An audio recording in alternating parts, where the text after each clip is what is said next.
Ciao Vogue, sono Matilde Gioli e oggi vi svelerò i segreti della mia beauty routine.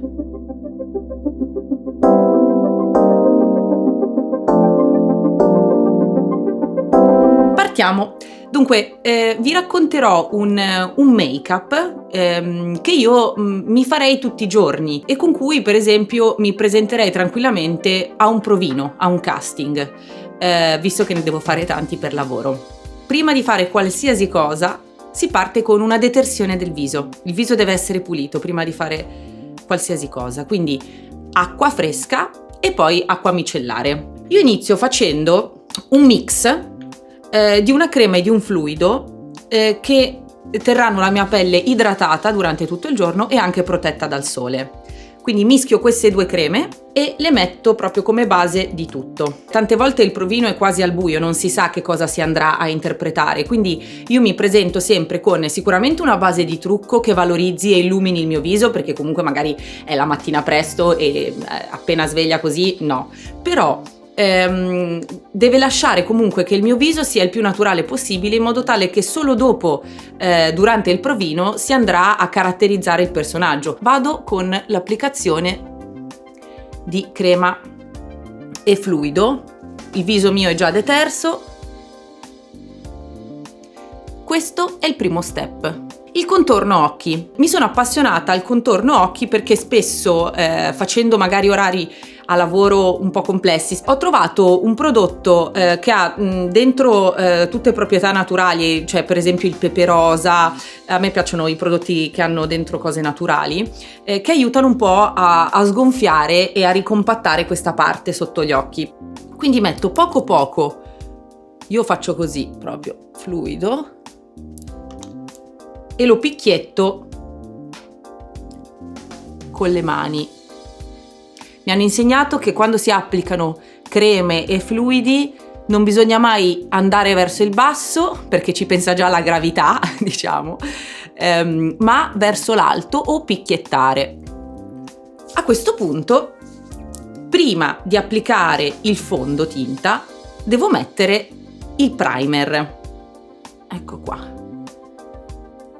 E così sto creando la base. Mi fa un po' ridere raccontare queste cose e mi sento anche credibile, perché fino a poco tempo fa ero un grande maschiaccio e sapevo molto poco di make-up e soprattutto di skincare, di beauty routine.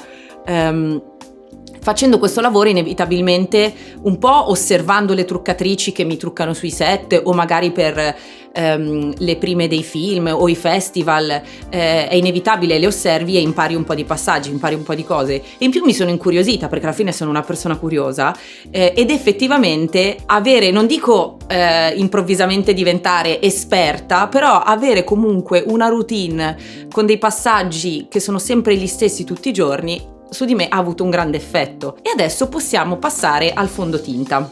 Parlando di fondotinta, che io metto con l'ovettino, che mi piace molto, tra l'altro è il gioco preferito del mio gatto, mi viene in mente uno degli ultimi film che ho fatto in questi anni, che si chiama I Moschettieri del Re, ed è un film ambientato nel 1600, e mi ha molto affascinato durante le riprese del film la ricerca che i truccatori, le truccatrici e anche i parrucchieri fanno sui film e sui racconti d'epoca, perché tutta la parte del trucco è importantissima, non ci si può applicare colori, ombre, trucchi che non sono coerenti col periodo storico. Allora,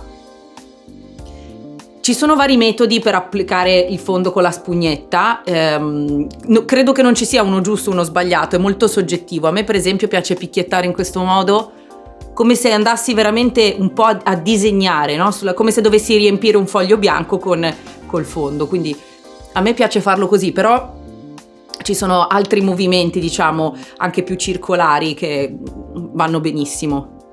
Dopo il fondotinta, questa è una mia grande passione. Quando ho scoperto il blush sono impazzita, perché sostanzialmente con un'applicazione di questa magica polverina rosa, arancione, poi dipende, riprendi vitalità magicamente in pochi secondi. Quindi io le prime volte addirittura esageravo, perché mi divertiva proprio vedere queste guance così vitali. Io lo applico proprio con le dita. perché mi diverte, quindi prendo poco prodotto. E poi mi è stato insegnato che il blush va messo proprio su questa parte dove c'è lo zigomo. Poi questo blush ha già praticamente una sorta di illuminante dentro, quindi non devo neanche dopo aggiungere un po' di illuminante. Allora, la faccia che farò è un po' buffa, però mi hanno spiegato che è la faccia perfetta da fare per applicare il blush, perché espone proprio la parte giusta dove mettere la polverina. Fa un po' ridere. Ecco qua, io più di così non metto. Ora che il viso è a posto, passiamo agli occhi. Ho imparato in questi anni dalle truccatrici il segreto, il magico mondo dell'infracigliare. Cioè la matita classica, si può usare nera, marrone, blu, verde, chi più ne ha più ne metta, io di solito uso o nero o marrone. Si applica una leggerissima striscia dritta tra le ciglia, quindi adesso vi faccio vedere come si fa. Non bisogna insistere tanto e crea una sorta di definizione dell'occhio molto naturale che sembra quasi che non ci sia il trucco. Dopo questo metterò il mascara e per me l'occhio è a posto così. In questi 10 anni ho avuto la fortuna di interpretare circa una ventina di personaggi diversi e ognuno chiaramente aveva il suo trucco. E gli occhi erano un tratto molto distintivo. Io ho gli occhi molto grandi, quindi chiaramente su ogni progetto cercano di sfruttare questa cosa per raccontare tanto del carattere del personaggio attraverso gli occhi. Il mio primissimo film, che è stato Il Capitale Umano, dove ho esordito come attrice, interpretavo una ragazza adolescente in una fase un po' dark, no, della sua vita. Infatti mi ricordo questa matita nera che mi chiudeva quasi l'occhio e accentuava il mio... Io dico sempre che ho gli occhi languidi, no? Perché il mio occhio tende ad andare un po' verso il basso.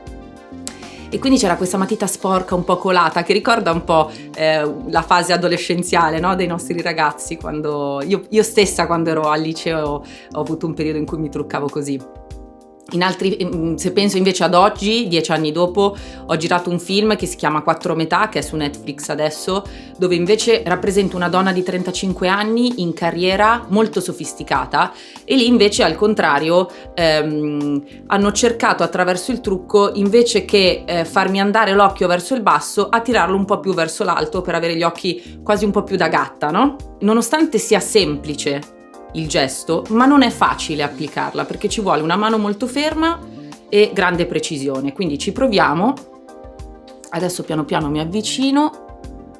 Allora, si tira l'occhio in modo tale che questa parte dove poi applico la matita sia come una linea retta e poi vado proprio tra le ciglia, però c'è una differenza, no? È pochissima, però definisce l'occhio tantissimo. Passiamo al mascara. Nonostante il trucco sia naturale, le ciglia secondo me vanno valorizzate tantissimo, quindi cercando di evitare, che è un errore che faccio io, ma perché non ho molta abilità, di creare grumi o ciglia troppo impastate di mascara, poi lì dipende anche dal prodotto, cerco di applicarne il più possibile separando molto bene le ciglia e lasciando comunque un effetto di ciglia naturali, quindi separate le une dalle altre, però più allungate e un po' più scure. Vediamo se ci riesco perché è sempre tutto in dubbio. Mi è capitato su un progetto di tanti anni fa dove interpretavo una maîtresse, quindi un personaggio davvero molto singolare, questa ragazza che per pagarsi gli studi faceva questo lavoro, faceva la maîtresse e quindi immaginatevi il look, no, di questa ragazza. Soprattutto trucco e parrucco erano veramente molto molto strong e lì addirittura mi avevano applicato le ciglia finte. Quando non serve, quindi quei giorni in cui ci trucchiamo a caso ma tanto non dobbiamo neanche uscire di casa, il trucco viene perfetto. Invece quando è necessario che venga perfetto, chiaramente non viene perfetto, ma è la legge di Murphy, quindi ok. Per me può bastare così. Per quanto riguarda il mascara, ci sono varie scuole di pensiero. Mascara sotto sì o mascara sotto no. Sono stata truccata per alcuni film dove mi mettevano parecchio mascara sotto, in un'occasione perché il film era ambientato negli anni 80, quindi ero molto, sembravo Cyndi Lauper, ero molto rockettara anni 80, quindi ci stava molto bene. In un altro film invece semplicemente mi hanno truccata sotto perché volevano che l'occhio fosse molto appariscente, e mi hanno messo giusto un accenno. Guarda, ve lo faccio vedere, perché io non sono contro il mascara sotto, c'è chi è proprio contro il mascara sotto. Se invece si fa proprio veramente una micro spennellata, ma poco, si appoggia leggermente e basta, dà una piccola definizione anche all'occhio sotto. È tutto piccolo, sono tutti micro movimenti, per quello i trucchi naturali sono difficili, perché sono tutte cose piccole, impercettibili, e se sgarri di poco sbagli. E io sbaglio molto spesso. A me le sopracciglia piacciono, come potete vedere, folte e naturali. Non ho mai avuto una grande abilità a pulirle, perché comunque un minimo di spesso ci sono delle asimmetrie, quindi un minimo di pulizia va data, però insomma ho sempre cercato di tenerle il più naturali possibili, selvagge, così come ce le ho io. Un prodotto che può aiutare, soprattutto quando usciamo la mattina, magari dopo aver dormito, che si sono un po' spettinate, sono queste matite doppie che hanno da un lato il colore per rimpolpare e per magari chiudere un po' i buchi naturali che si formano, e dall'altra parte il pettinino. Basta veramente mandarle verso l'alto e già veramente la forma in qualche modo si definisce da sola. Adesso mi viene da ridere ripensando appunto a quelle fasi delicate, soprattutto per una ragazza, in cui appunto erano tutte bravissime, espertissime, io venivo parecchio presa in giro perché non sapevo occuparmi della mia bellezza, perché me ne fregava poco, e devo dire che dopo questo percorso lavorativo in cui mi sono tanto relazionata con me stessa, perché fare l'attrice vuol dire dialogare tanto con se stessi, ho capito quanto sia importante invece non ascoltare la massa, ma seguire la propria strada serenamente, passando dei momenti complessi dove sembri quasi un incompreso, ma se si ha un'idea ben precisa bisogna portarla avanti. Ne approfitto per dare questo messaggio che io mi sono accorta che bisogna ricordarselo sempre, cioè di quanto sia importante la nostra soggettività, cioè il fatto di essere diversi dagli altri. Quindi questa cosa mi è venuta in mente per le sopracciglia, perché ci ho sofferto ovviamente per le prese in giro. Invece oggi sono uno dei punti forti del mio lavoro, perché rendono il mio sguardo espressivo, e quindi oggi sto lavorando e sto avendo successo, lo dico con umiltà, però insomma è un momento molto bello per me, anche grazie magari al fatto che ho deciso di non seguire la massa e di non toccare il mio viso. Quello che ci rende speciale è proprio il fatto che siamo unici così come siamo fatti, anche coi nostri difetti. Allora, quindi io non vado a riempire le sopracciglia perché stamattina non mi serve, ma qualora dovesse servire c'è proprio la matitina che colora, con cui riempire gli spazietti che vediamo vuoti, oppure se vogliamo magari insistere un po' su questa parte centrale che dà ancora più profondità allo sguardo. Da questa base io posso creare tutto quanto. Quando voglio sentirmi bella mi trucco la bocca o chiedo al truccatore di truccarmi la bocca. Quindi io mi immagino adesso di dover andare alla presentazione di un mio film appena uscito e di dover aggiungere qualcosa al trucco che ho adesso, e a me basterebbe aggiungere solo una bella bocca disegnata. Per le mani più abili ed esperte si può anche non usare la matita, perché chi è molto bravo è capace di disegnarla bene anche solo con il rossetto, ma io non sono né abile né esperta, quindi vado con la matita. A volte capita che la matita e il rossetto non siano proprio dello stesso colore, però quando poi si impasta tutto quanto è interessante, perché il mix dei due colori creano un colore che non esisteva, che è ancora più bello dei due colori presi singolarmente, quindi si può veramente giocare con queste cose. Questo per esempio è un colore che a me piace tantissimo, questi rosa un po' antichi mi fanno impazzire, li trovo davvero eleganti, stanno bene su tutto. Allora iniziamo con la matita, mi avvicino un po', diciamo che in questa fase è meglio se non parlo perché sennò faccio un disastro.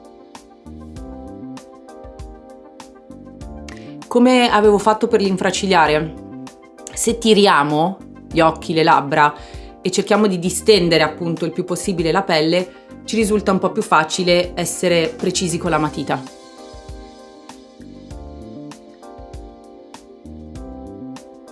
Più o meno, Oggi abbiate pazienza.